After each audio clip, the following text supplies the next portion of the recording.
Hello students, एडुबिला point channel में आपका स्वागत है। आज हम करेंगे क्लास 9 की हिंदी की वर्कशीट नंबर 86। आज की वर्कशीट में हम क्लास 9 की हिंदी व्याकरण समास को जानेंगे। तो यहाँ प्रश्न एक है कि नीचे दिए गए गद्यांश में कुछ शब्द समास युक्त हैं। इन शब्दों को ढूंढकर लिखिए और उनका समास विग्रह कर उनमें कौन सा समास प्रयुक्त है वह भी लिखिए। तो चलिए इसमें देखते हैं। जैसे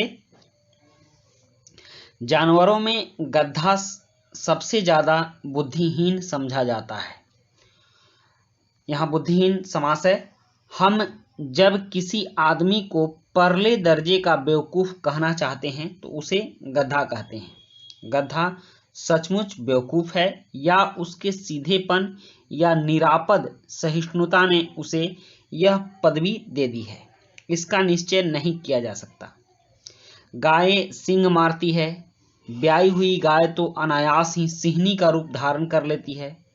कुत्ता भी बहुत गरीब जानवर है, लेकिन कभी कभी उसे भी क्रोध आ ही जाता है, किंतु गधे को कभी क्रोध करते नहीं सुना ना देखा। जितना चाहो गरीब को मारो, चाहे जैसी खराब सड़ी हुई घास सामने डाल दो, उसके चेहरे पर कभी असंतोष की छाया भी ना दिखाई देगी। बैसाख में चाहे एक आध बार कुलेल कर लेता हो, कुलेल मतलब उलट पुलट लेता हो, पर हमने तो उसे कभी खुश होते नहीं देखा। उसके चेहरे पर एक विषाद अस्थायी रूप से छाया रहता है। सुख दुख द्वंद्व समास। हानि लाभ ये भी द्वंद्व समास। किसी भी दशा में उसे बदलते नहीं देखा। ऋषियों मुनियों के जितने गुण हैं वे सभी उसमें पराकाष्ठा को पहुंच गए हैं, पर आदमी उसे बेवकूफ कहता है। सद्गुणों का इतना अनादर कहीं नहीं देखा। कदाचित सीधापन संसार के लिए उपयुक्त नहीं है। देखिए ना, भारतवासियों की अफ्रीका में क्या दुर्दशा हो रही है। क्यों अमेरिका में उन्हें घुसने नहीं दिया जाता।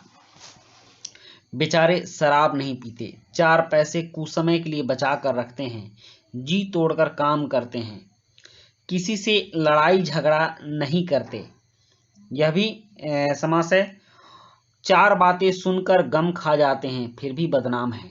कहा जाता है वे जीवन के आदर्श को नीचा करते हैं। अगर वे भी ईंट का जवाब पत्थर से देना सीख जाते तो शायद सभ्य कहलाने लगते। जापान की मिसाल सामने है। एक ही व्यक्ति ने उसे संसार की सभ्य जातियों में, एक ही विजय ने उसे संसार की सभ्य जातियों में गण्य बना दिया, गिनने लायक बना दिया, गिनने योग्य। लेकिन गधे का एक छोटा भाई और भी है, उससे कम ही गधा है, वह है बैल।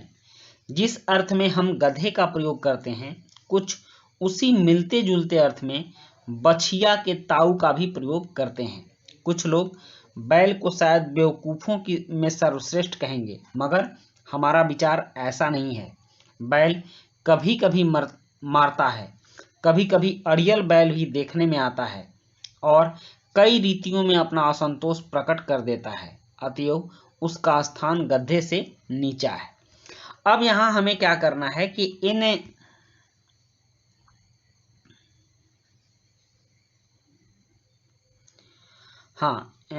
इनमें जो समास युक्त हैं, समास विग्रह हैं और समास के भेद का नाम लिखना है, तो हमको समास युक्त शब्द इसमें लिख लेना है, फिर उसका विग्रह लिखना है और समास का भेद का नाम भी लिखना है। और प्रश्न 2 है कि उन समास के नाम लिखिए जिनके उदाहरण उपर्युक्त गद्यांश में नहीं मिलते हैं। तो चलिए अब सबसे पहले हम समास युक्त शब्द, समास विग्रह और समास के भेद का नाम लिख लेते हैं, उसके बाद प्रश्न 2 को भी करेंगे। यहाँ समास युक्त शब्द और समास विग्रह और समास के भेद का नाम दिया गया है, आप उसको देख लीजिए। जैसे बुद्धिहीन तो बुद्धि से हीन और ये कर्मधारय समास है। फिर असंतोष तो न असंतोष, यह तत्पुरुष है। सुख दुख, सुख और दुख द्वंद्व समास है। हानि लाभ, हानि और लाभ, यह भी द्वंद्व समास है। और उसके बाद है ऋषियों मुनियों, मतलब ऋषि और मुनि, यह द्वंद्व समास है। भारतवासियों, भारत के वासी, यह तत्पुरुष समास है। पराकाष्ठा, पर है जो काष्ठा, कर्मधारय समास है। और सद्गुण मतलब सत है जो गुण, यह कर्मधारय समास है। बेचारे मतलब बिना चारे के, यह अव्ययी भाव समास है। और मिलते जुलते द्वंद्व समास है। तो आप इसमें देखिए कि इसमें कौन कौन से समास नहीं आ रहे हैं। यहाँ अब प्रश्न 2 हमें देखना है कि प्रश्न 2 कह रहा है कि उन समास के नाम लिखिए जिनके उदाहरण उपर्युक्त गद्यांश में नहीं मिलते हैं। तो प्रश्न 2 में आप लिख सकते हैं बहुब्रीहि समास, बहुब्रीहि और द्विगु। यह 2 समास ऐसे हैं जिनके उदाहरण नहीं मिले हैं, तो आप इसका उत्तर लिखिएगा। बहुब्रीहि समास और द्विगु समास के उदाहरण नहीं मिले हैं।